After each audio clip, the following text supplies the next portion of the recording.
No princípio só havia trevas. Em seguida, Bang, e surge uma existência infinita de tempo, espaço e matéria ainda em expansão.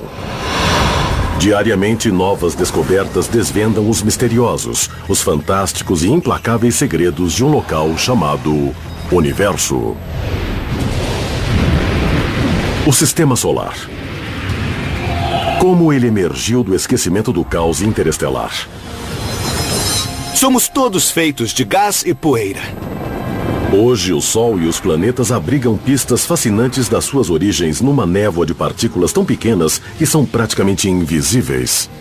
A prova do nosso passado está à nossa volta. Mas será que as forças titânicas que criaram o nosso sistema solar existem em todo o universo? Ou nós somos especiais? Nosso sistema solar parece ser uma excentricidade. O universo pode ter inúmeras estratégias para produzir estrelas e planetas, mas apenas uma poderia determinar como o sistema solar foi formado.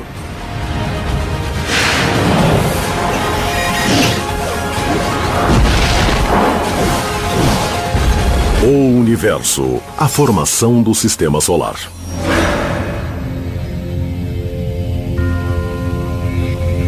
Tudo começou em um momento há quase 4,6 bilhões de anos. Uma gigantesca nuvem de gás e poeira flutua sinistramente por um ramo longínquo da Via Láctea, a mais de 400 graus abaixo de zero. Enquanto está ali sozinha, quase nada acontece numa nuvem molecular. As temperaturas são muito baixas, as partículas se movimentam muito lentamente. Ela só está ali. Mas havendo uma supernova por perto, uma estrela em explosão, ela pode fazer uma onda de choque atravessar essa nuvem molecular, dando início ao seu colapso gravitacional. Esse colapso é o primeiro passo de um longo processo que levou o local que agora chamamos de Sistema Solar à existência. 700 milhões de anos. Nossa missão agora será percorrer a linha do tempo dos primeiros 700 milhões de anos. Época na qual o Sistema Solar se formou e se estabilizou. Vamos começar observando como o Sol e os planetas estão atualmente. A prova do nosso passado está à nossa volta. Os 4 planetas da parte interna do Sistema Solar são feitos de rocha e metal. Os 4 planetas da parte externa do Sistema Solar são gigantescas bolas de gás. É claro que vários processos estiveram envolvidos e eles nos esclarecem sobre como viemos parar aqui. Aprendemos essa história segundo a opinião dos cientistas sobre o que aconteceu desde o momento zero, o verdadeiro início do nosso sistema solar. A explosão da supernova, além de semear a gigantesca nuvem de gás com elementos pesados como ferro e urânio, produz um solavanco que impulsiona a nuvem para o futuro, com frentes de onda comprimindo o gás que a compõe para formar uma massa crítica. Essa massa começa a entrar em colapso com a força da gravidade e não se pode detê-la, ela é rápida. Ela é irreversível. É como o carrinho de uma montanha-russa chegando ao ponto mais alto e descendo velozmente do outro lado. A nuvem em colapso destinada a se tornar o nosso sistema solar torna-se um parque temático virtual de movimentação caótica. Um parque de diversões como Knott's Berry Farm é um ótimo lugar para vivenciar o tipo de movimentação que ocorreu nos primórdios do sistema solar.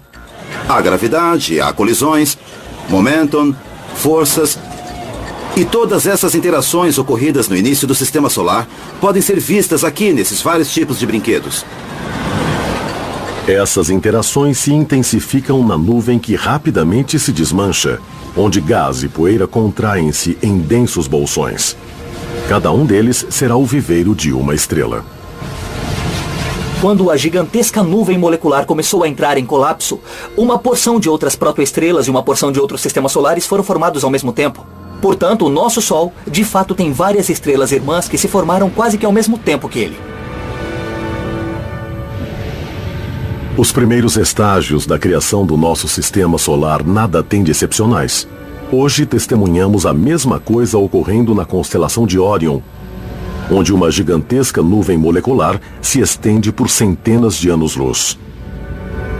Em alguns pontos, bolsões em colapso estão agora formando grupinhos de estrelas jovens que aquecem o gás das redondezas.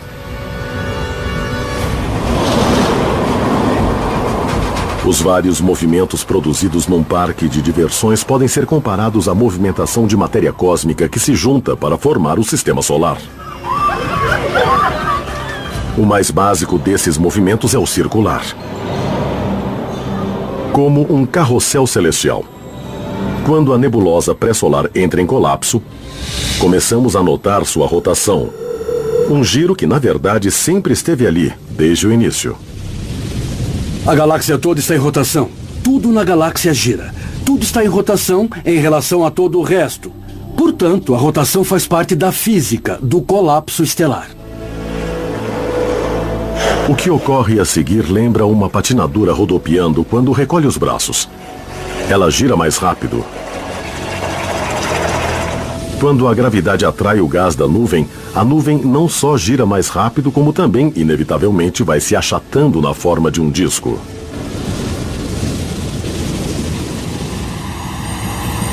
Podemos ver algo semelhante na Terra em locais como a fábrica de vidro de Joe Cariati, na Califórnia, onde a astrônoma Laura Denley observa o processo.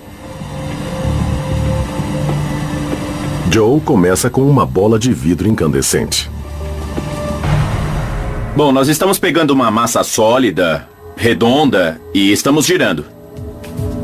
Ela vai se achatando porque é muito mais fácil para esse vidro líquido se acomodar no mesmo eixo ao longo do eixo de rotação, em vez de lutar contra isso ou contra o impulso angular e vir mais para perto.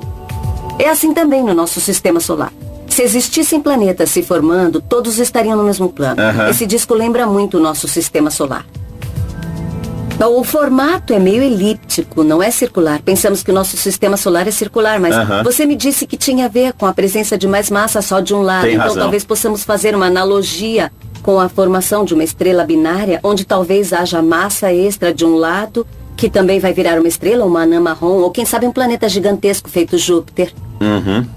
Dá muita vontade de pôr a mão, mas essa não é a ideia, Não né? faz isso não. A gente não pode fazer isso.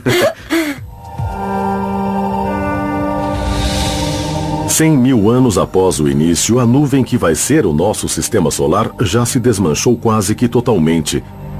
E seu centro brilha com o resplendor de uma protoestrela emergente. Chamamos de protoestrela as fases embrionárias da formação de uma estrela. É quando a estrela ainda está em colapso e a energia que ela está irradiando tem origem nesse colapso gravitacional. Ela se aquece mais porque está ficando menor e não está fazendo as reações nucleares, como seria característico na fase principal do processo de ser uma estrela. A protoestrela emergente começa a devorar o disco de gás e poeira que a compõe, a chamada nebulosa solar. Grande parte vai parar no Sol. E o que sobra, para dar origem a planetas, luas, asteroides e até a nossos próprios corpos, é tão pouco que parece uma reflexão tardia do cosmos. Nós vivemos num planeta. Portanto, tudo que entrou na composição dele é muito importante para nós.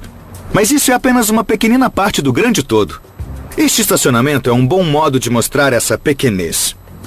Quando você olha para o sistema solar hoje, o Sol é 99,85% da massa total. Então, se compararmos com os 500 carros deste estacionamento, o meu carro equivale a tudo o que sobrou para todos os planetas, asteroides e luas. E quanto à Terra em si, bom, podemos compará-la com este step. Nada mais que isso. Na marca de 1 milhão de anos após o momento zero, o método do sistema solar selecionar o material de construção dos planetas fica claro. Eles são separados pelas diferentes temperaturas do disco. Próximo ao protossol, temperaturas acima de 2.000 graus transformam tudo em vapor. Mas a cerca de 8.000 quilômetros dali está a linha de rocha, onde o frio é suficiente para metais e minerais se solidificarem. Mais distante ainda está a linha de neve, onde a temperatura chega a 375 graus abaixo de zero, o suficiente para água, metano e amônia se transformarem em gelo. No início, o sistema solar se parece muito com a formação do algodão doce. E para nos mostrar como ele é feito, temos aqui a Kate Wu, que vai nos dar uma deliciosa aula. Primeiro, nós pegamos os cristais de açúcar e colocamos dentro do recipiente aquecido. O elemento calor, no caso aqui, está bem no centro. No caso do sistema solar, claro, é aquele sol muito quente no meio que vai derretendo tudo que estiver bem próximo dele. E à medida que esse sol esquenta, ele começa a derreter o que estiver por perto. Aí está. Trata-se da nebulosa solar que vemos aqui ao redor. Aqui no centro não podemos ver nada. Na parte interna está tudo derretido. À medida que se aproxima da parte externa e mais fria, a nebulosa solar começa a se condensar. E você pode ver que já começa a se solidificar aqui na parte mais externa do sistema solar, onde é frio. Temos então uma fileira de substâncias gasosas na parte interna, e o que é sólido está mais para fora. Esta também é uma ótima analogia para explicar como são os primeiros protoplanetas. Eles começam a virar um aglomerado de elementos e vão se juntando, assim como acontece com o algodão doce. E coisas cada vez maiores vão saindo dessas minúsculas partículas de açúcar em forma de cristais no algodão doce. Obrigado. Não por isso. O sistema solar é delicioso. As partículas que se juntaram são microscópicas a esta altura, bem menores que os cristais derretidos de açúcar. Assim como o algodão doce ilustra como esses sólidos vão se acrescentando no sistema solar, um outro brinquedo do parque de diversões mostra o que faz com que eles cresçam. Os carrinhos bate-bate não seriam divertidos sem as colisões. E no sistema solar, sem as colisões, não haveria crescimento nem acreção. As colisões por causa da acreção ocorridas nos primórdios do sistema solar são do tipo que permite que objetos se acumulem por meio de vários tipos de processos, essencialmente friccionais, onde há elementos se agregando uns aos outros devido apenas à interação mecânica. Na parte interna do sistema solar, o processo é longo, quando minúsculas bolas de poeira cósmica vão se juntando lentamente apenas por meio de colisões aleatórias durante suas órbitas ao redor do protossol. Porém, na parte externa do sistema solar, a história é dramaticamente diferente. Os gigantescos planetas estão prestes a explodir para a vida num piscar de olhos.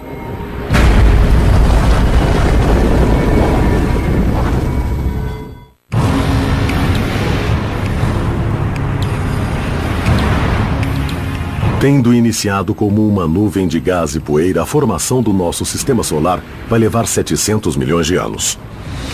Agora, apenas 2 milhões de anos após seu nascimento, o jovem sistema solar dá seus primeiros passos para a criação de uma família de planetas que um dia terá exemplares diversos, como Júpiter, Saturno ou a Terra.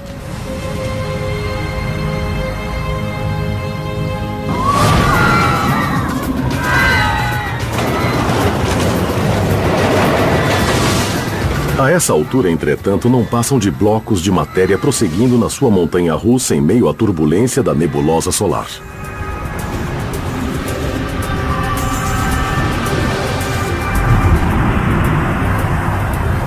Esse disco espesso em rotação, formado sobretudo de gás e hidrogênio, está incrustado de sólidos.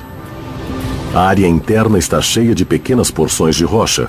Porém, além da fronteira, na faixa conhecida como linha de neve, também há blocos gélidos de metano, amônia e água que predominam na parte externa do disco, e por uma boa razão.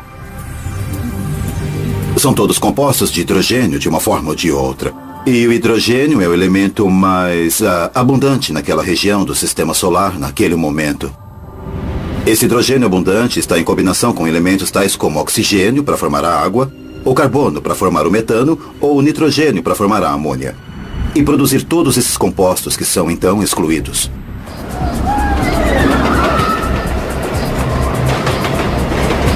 Contínuas colisões em meio à turbulência fazem minúsculas partículas de poeira e gelo se juntarem por meio de fricção e eletricidade estática, até serem grandes o suficiente para a gravidade assumir o controle. E elas se tornam planetesimais. Os planetesimais eram os blocos que originalmente formavam o sistema solar. Eram incrivelmente pequenos, tinham até 1.700 metros de extensão. Mas eram muitos nos primórdios do sistema solar, que estava infestado por eles. Esses planetesimais de 850 metros passarão a formar planetas de larga escala. Sim, mas de tamanhos distintamente diferentes. Era isso que Ryan Chen, de San Mateo, Califórnia, queria perguntar ao universo quando escreveu: por que os planetas mais próximos do Sol são menores do que os gigantescos planetas que estão mais distantes do Sol? Ryan, os planetas mais próximos são menores que os que estão mais distantes do Sol porque os primeiros foram formados a partir de muito pouco material. Eram só metais, rochas, coisas desse tipo. Os planetas mais distantes, após formarem um núcleo similar ao da Terra, conseguiram atrair blocos congelados de água, amônia, metano e dióxido de carbono. Isso fez com que ficassem maiores, e aí, por ação gravitacional, eles atraíram gases, tornando-se muito, muito maiores. Pergunte ao universo. 3 milhões de anos após o momento zero, os planetesimais estão se incorporando a objetos maiores, chamados embriões planetários ou protoplanetas. Os protoplanetas são formados por planetesimais, por isso são maiores, mais ou menos do tamanho da Lua. Além da linha de neve, onde o gelo é quase predominante, essa quadrilha fervilhante de protoplanetas colide e se funde num frenesi de formação planetária. Dentro de apenas 3 milhões de anos, essas colisões dão origem a um jovem planeta congelado destinado a se tornar o monstro do Sistema Solar. É o jovem Júpiter. Antes de se tornar um gigantesco planeta, Júpiter era como uma super-terra, com 10 ou 15 vezes a massa da Terra. Quando jovem, Júpiter é feito de rocha e gelo e continua a crescer. Em certo momento crucial, um último protoplaneta se choca contra a sua superfície.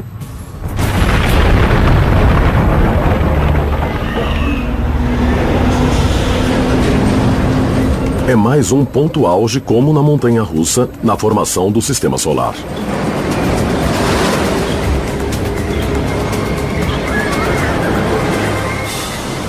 Essa massa agregada manda Júpiter para fora do circuito para se tornar um provocador gravitacional. Após alcançar uma certa massa crítica, a gravidade de Júpiter foi capaz de muito rapidamente atrair material, uma espécie de efeito descontrole que o tornou muito grande de forma muito rápida. Assim como um aspirador de pó cósmico, Júpiter suga praticamente todo o gás que encontra em sua órbita, chegando a 90% do seu tamanho atual em apenas 100 mil anos. Saturno, Netuno e Urano, por sua vez, imitam Júpiter e devoram gás suficiente para se tornarem gigantes gasosos. Essa dramática limpeza feita por um ou mais planetas, deixando espaços vazios através de um disco ao redor de uma estrela, é algo considerado comum no universo, fato já confirmado por recentes descobertas via telescópio. Vemos este processo também em outros sistemas solares sendo formados.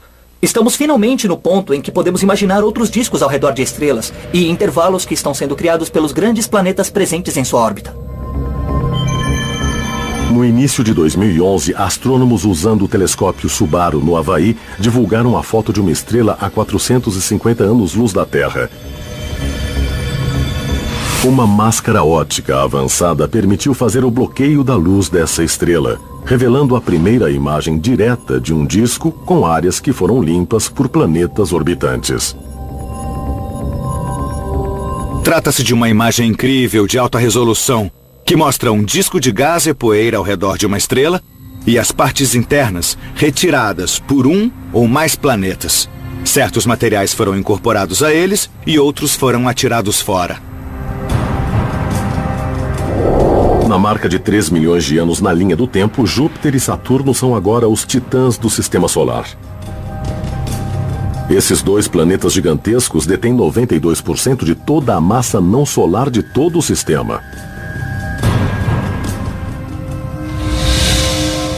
Com 10 milhões de anos de vida, o jovem Sistema Solar está praticamente sem gás.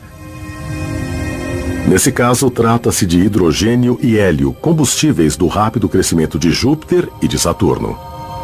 A estrela em formação tinha um enorme vento solar que dava fim em tudo que havia no Sistema Solar. Júpiter e Saturno tiveram a sorte de conseguir a maior parte desse material em suas órbitas. Por isso são tão grandes. Urano e Netuno chegaram um pouquinho mais tarde e não conseguiram atrair tanto material. Por isso são menores que Júpiter e Saturno.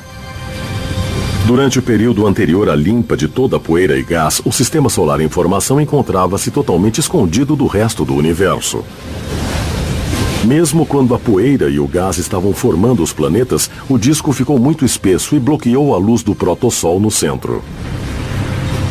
Numa distância equivalente a várias distâncias entre a Terra e o Sol, por exemplo, se pensarmos nele durante as primeiras fases do Sistema Solar, não seria possível vermos o Sol, ver a luz dele.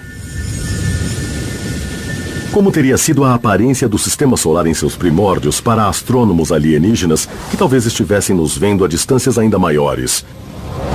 O telescópio espacial Hubble nos mostra isso através de fotos de discos protoplanetários na região de uma estrela em formação a 1.350 anos-luz da Terra. Podemos vê-los por vários ângulos relativos à nossa linha de visão. Por exemplo, se estiverem de frente, podemos ver uma estrela no centro rodeada por um disco. Mas quando olhamos para esses objetos de lado, todo o gás e a poeira entre a nossa linha de visão e a estrela central bloqueia a luz dela. Agora, porém, 10 milhões de anos após o início da formação do Sistema Solar, com poeira e gás praticamente extintos, nosso futuro Sol brilha fulgurosamente pelo espaço.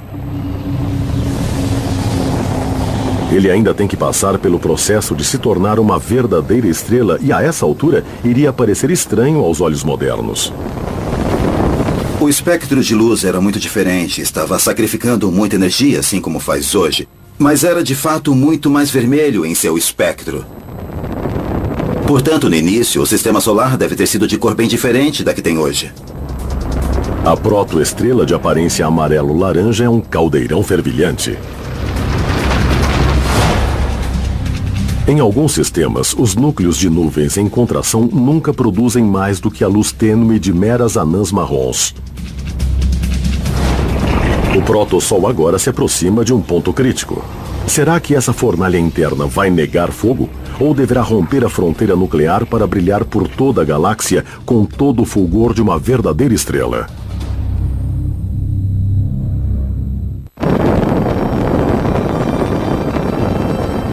Estamos agora no ponto mais crítico da formação do nosso Sistema Solar. Com 50 milhões de anos, o protossol e seus planetas em formação mal têm 1% da idade que tem agora. Em muitos sistemas, a estrela central não tem massa suficiente para inflamar-se completamente. Mas nosso futuro Sol está prestes a romper com esse destino. Ele chegou ao limite crítico de calor e pressão. Momento em que a fusão nuclear pode se iniciar em seu núcleo. Utilizando a mesma incrível energia que potencializa a bomba H, nosso Sol passa a existir como uma estrela recém-nascida e totalmente formada. Depois de 50 milhões de anos de vida do Sistema Solar, desde que iniciou sua formação, o Sol entra numa fase diferente, queimando hidrogênio, fazendo uma verdadeira fusão nuclear. Nesse ponto, o Sol se torna o que hoje pensamos ser uma estrela totalmente desenvolvida. A fusão nuclear vai levar o Sol para o futuro distante. Ele vai queimar tempo suficiente para dar apoio à evolução da vida na Terra, brilhando sem cessar por cerca de 10 bilhões de anos. Ao contrário do Sol recém-nuclear, o resto do Sistema Solar está longe da maturidade.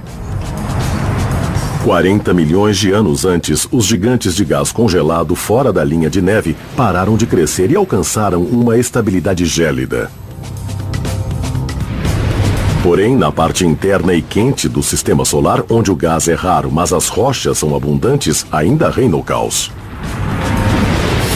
Quando o Sol se torna uma estrela totalmente desenvolvida, os planetas da parte interna do Sistema Solar ainda estão tentando crescer. Há pequeninos protoplanetas que continuam em construção, colidindo, ficando cada vez maiores, vindo a se tornar aqueles 4 enormes planetas da parte interna do Sistema Solar.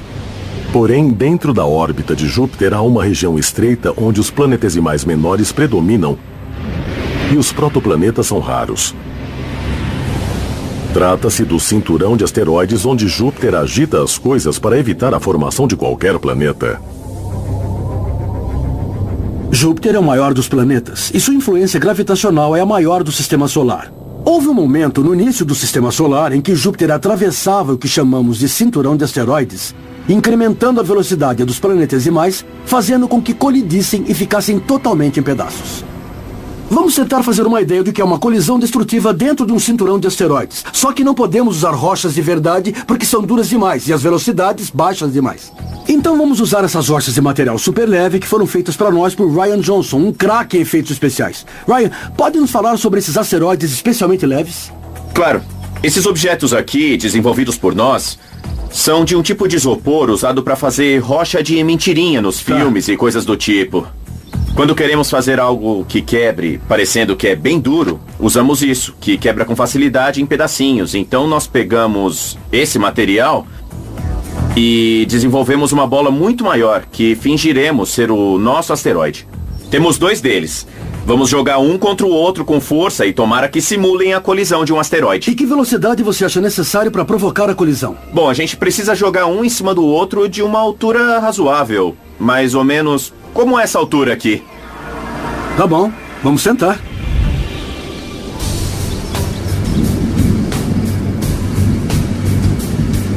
Pronto, pode soltar. A distância da queda é cerca de 5,5 metros. Isso dará ao asteroide em queda a velocidade de 59,5 km por hora. Mais um pouquinho. Perfeito. Perfeito, é aí mesmo.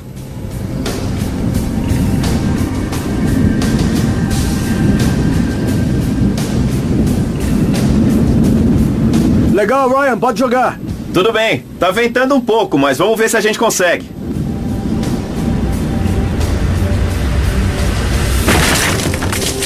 Nossa! Muito bom! Foi excelente! Sim!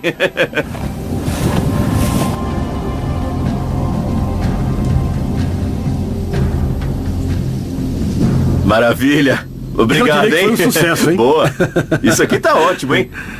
Incrível, fez um belo estrago, né? Ótimo. Então, no cinturão de asteroides, esses pedaços voltariam a se juntar e formar uma pilha de cascalhos, ou seja, um asteroide como conhecemos hoje. Bom, se eles começam a se juntar o tempo todo, não seria esse o processo pelo qual um planeta se forma? Não é assim que funciona? Não, porque aí isso aqui é atingido de novo, e de novo, e de novo. E essas coisas são sempre pulverizadas pelos impactos, restando apenas pequenas porções de cascalhos isolados em vez de um planeta inteiro. E essa experiência reproduz de modo razoável o que você acha que poderia ser uma colisão de asteroides? Essa é uma analogia muito boa, porque você tem pedaços grandes, você tem poeira, e o que são asteroides? Basicamente pilhas de cascalhos compostas de pedaços enormes que se juntaram. Foram cobertos de poeira e então acho que você fez um bom trabalho. Isso aqui se parece com os primórdios de um asteroide.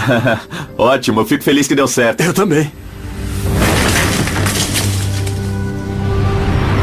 O cinturão de asteroides não é a única região no emergente sistema solar onde os planetas não conseguem se formar. Nas regiões mais periféricas do sistema solar, um outro anel de pequenos objetos orbita em gélido silêncio, o cinturão de Kuiper. O cinturão de Kuiper é uma região que fica atrás na órbita de Netuno e abriga uma grande porção de corpos rochosos e congelados bem distantes uns dos outros. Bom, eles jamais conseguiram se fundir para formar um planeta porque não são em número suficiente nem próximos do outro para tanto. 50 milhões de anos após o nascimento do nosso sistema solar, tanto o cinturão de Kuiper quanto o cinturão de asteroides detinham 100 vezes mais objetos do que hoje. Tais objetos terão um papel monumentalmente destrutivo, mas vital, na evolução final dos planetas internos, entre eles, a Terra. Os planetas internos levam 10 vezes mais tempo para se formar do que os planetas gigantes localizados fora da linha de neve. Após 75 milhões de anos, o processo está quase terminado. A cerca de 150 mil quilômetros do protossol, nossa quase Terra chegou ao tamanho de um planeta de órbita relativamente estável. Mas existe um perseguidor cósmico. Acreditava-se realmente que a Terra estava em sua fase inicial, acompanhada de um outro planeta, um protoplaneta chamado Theia, que estava, na verdade, numa órbita semelhante à da Terra, em essência indo quase que pelo mesmo caminho. Por milhões de anos, esses planetas irmãos perseguem um ao outro ao redor do Sol num perigoso dueto. Mas um choque está por vir e trará enormes consequências para o destino da Terra.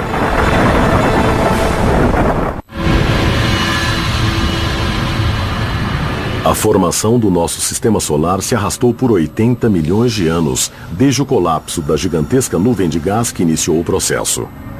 Os planetas internos já tomaram forma.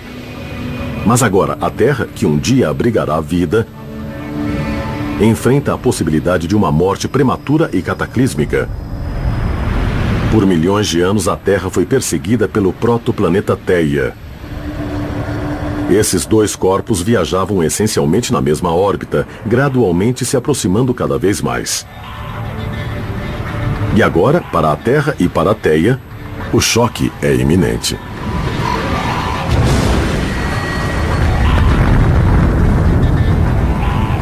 A colisão entre Terra e Theia, no início da história do Sistema Solar, deve ter sido um grande espetáculo. Um objeto do tamanho de Marte chegou e bateu na lateral da Terra, espatifando parte da crosta e do manto desses dois corpos celestes e formando um anel de detritos que depois deu origem à Lua.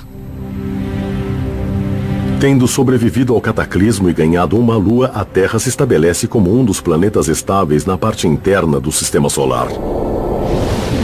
O drama agora se volta para os gigantes gasosos, planetas externos, cujas órbitas em vias de mudança ameaçam dilacerar o Sistema Solar. Após 500 milhões de anos, todos os planetas do Sistema Solar estão formados. Porém, cercados por detritos no disco planetário, eles continuam em frente. Enquanto ondas de densidade são formadas no disco, os planetas estão quase que surfando nas ondas de material desse mesmo disco. Não tem como saber o que acontece com os planetas desde sua formação até o momento em que são vistos por nós. Nos primórdios do Sistema Solar, os 3 planetas mais distantes do Sol, como grupo, estavam mais próximos do Sol do que nos dias de hoje. E a órbita original de Netuno era mais interna do que a órbita de Urano, o inverso da posição atual. Além disso, tanto o cinturão de asteroides quanto o cinturão de Kuiper têm 100 vezes mais material do que atualmente. Os pequenos corpos presentes nos 2 cinturões são constantemente deslocados pelos planetas gigantes e sua intensa gravidade. Como são gigantescos, os grandes planetas reagem sempre que empurram um planetesimal para outro lugar. As reações podem ser pequenas, mas mesmo assim fazem com que as órbitas dos planetas gigantes migrem para novas posições. Antigamente, os planetas externos se deslocavam bastante. Eles migravam.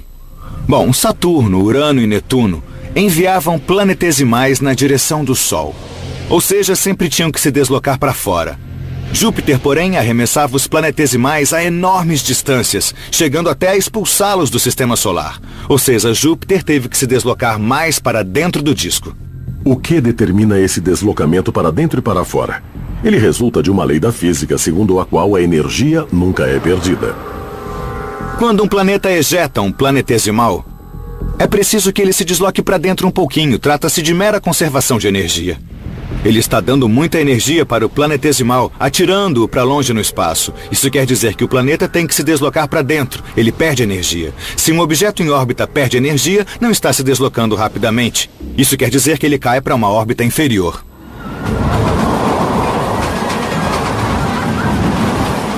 Novamente, o parque de diversões ilustra as forças em ação. Nesse caso, é o efeito Stirling.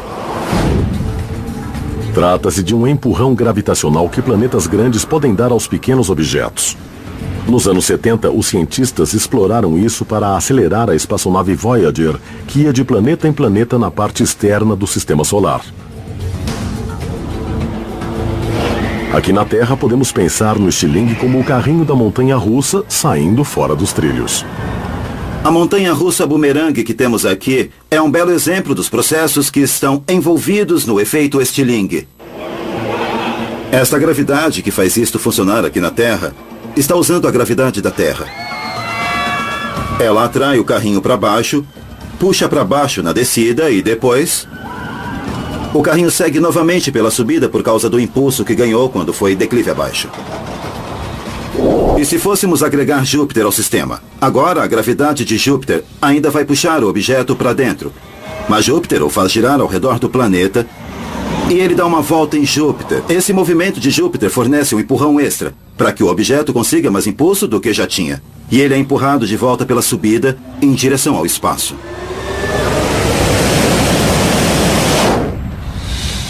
Milhões de pequenos empurrões gravitacionais fizeram alterações sutis nas órbitas planetárias por mais de 500 bilhão de anos.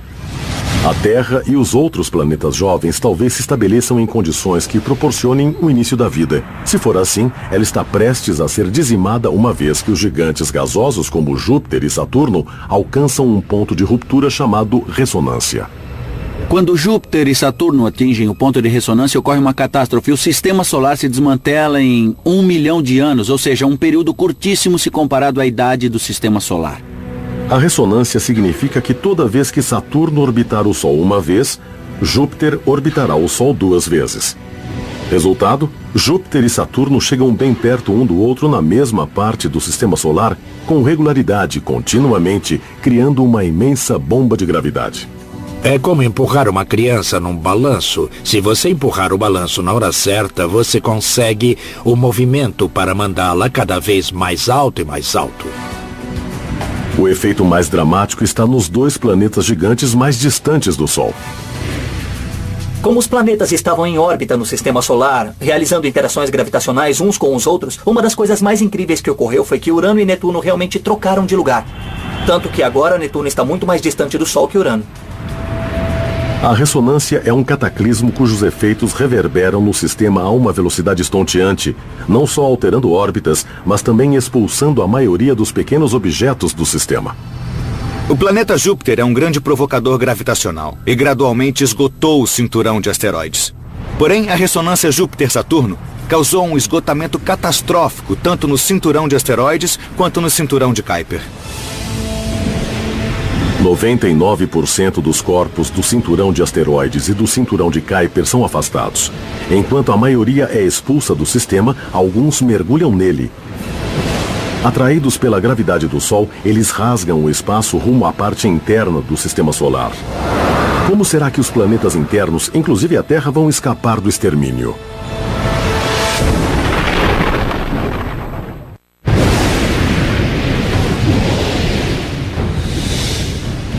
A formação do nosso sistema solar alcança um violento clímax 700 milhões de anos depois que a nebulosa pré-solar começou a entrar em colapso. E a Terra está na linha de fogo.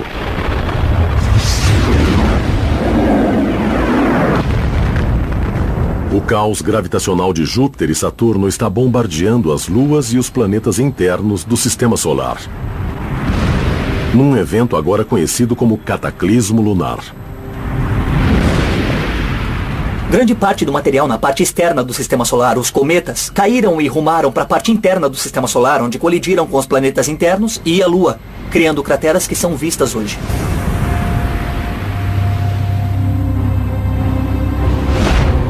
Para alguns pesquisadores, as colisões podem ter esterilizado a Terra repetidamente. Se houve formação de vida, ela foi dizimada. E teve que começar de novo. Mas o impacto dos objetos no espaço, somado à sua violência, também podem ter trazido algum benefício.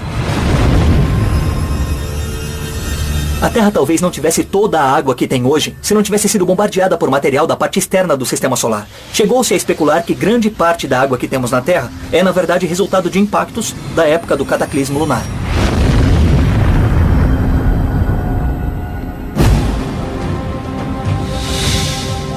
Hoje, 4,6 bilhões de anos após o nascimento do sistema solar, o contínuo, embora remoto, perigo de uma grande colisão com um asteroide significa que a história não acabou.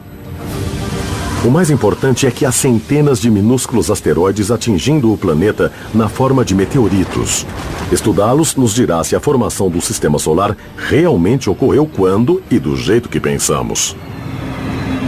Tenho aqui uma amostra do meteorito de Allende. O meteorito de Allende é um fragmento de rocha que caiu no México, perto do vilarejo de Allende, em 1969. Um dos componentes do meteorito são essas inclusões ricas em cálcio e alumínio, esses objetos brancos que você vê na superfície. Esses são os materiais mais antigos conhecidos do sistema solar.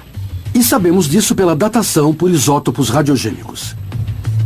Neste laboratório de alta tecnologia da UCLA, o especialista em cosmoquímica Ed Young e seus colegas examinam com cuidado minúsculas amostras de meteoritos antigos. Há um grande fragmento branco no meio que nós queremos retirar.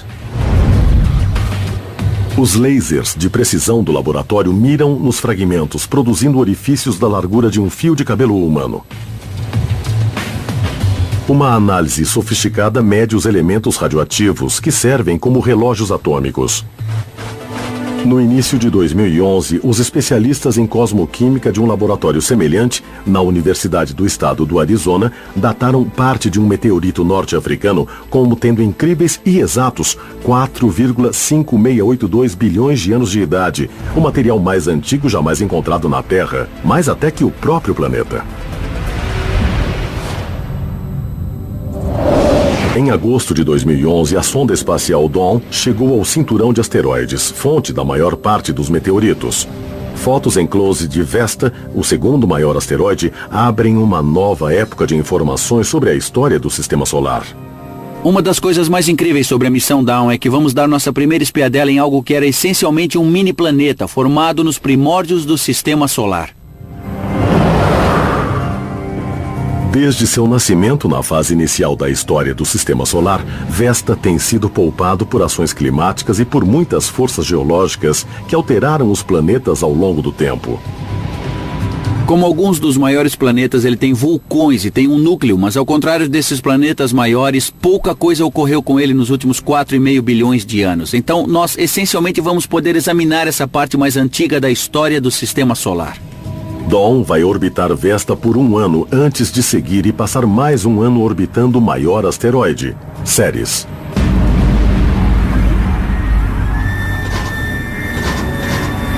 Enquanto isso, a sonda Juno, da NASA, acaba de iniciar sua jornada até Júpiter. E irá visitar esse gigante planeta para determinar se ele realmente tem um núcleo sólido e se foi formado logo no início e com rapidez, como os cientistas agora acreditam. Mais cruciais ainda são outras estrelas com seus próprios sistemas solares, cuja formação joga uma luz fundamental sobre o nosso. A razão mais importante para entender como o sistema solar foi formado era descobrir se somos ou não normais. Quando você observa outros sistemas solares sendo formados com os nossos telescópios, por exemplo em Órion e outros lugares, queremos responder à pergunta: quão normal é esse sistema solar? Lançada em 2009, a missão Kepler prossegue a todo vapor e já identificou 1.200 possíveis planetas ao redor de outras estrelas. Alguns sistemas têm planetas do tamanho de Júpiter, próximos de seu Sol ou em órbitas assimétricas. Outros têm apenas pequenos planetas se aglomerando na zona aquecida de suas estrelas. 952, sistema candidato de Kepler, o Sistema Solar. Nosso Sistema Solar, entretanto, tem seus planetas em órbitas quase circulares, espalhados num arranjo estável que parece quase que perfeito demais. Uma das grandes surpresas da última década, quando começamos a descobrir outros sistemas planetários, foi o fato de que nosso Sistema Solar parece ser uma excentricidade, sobretudo porque é demasiadamente irregular. Será que o sistema solar é formado por processos que podemos observar ainda em andamento? Ou será que somos especiais? Ou seja, será que nossa vida é ou não especial? Essa pergunta talvez seja a mais importante de todas, já que a história de vida do Sol e de seus planetas essencialmente se torna a história de vida da própria vida, da humanidade na Terra, do nosso único lar, estando sozinhos ou em meio a muitos outros no universo.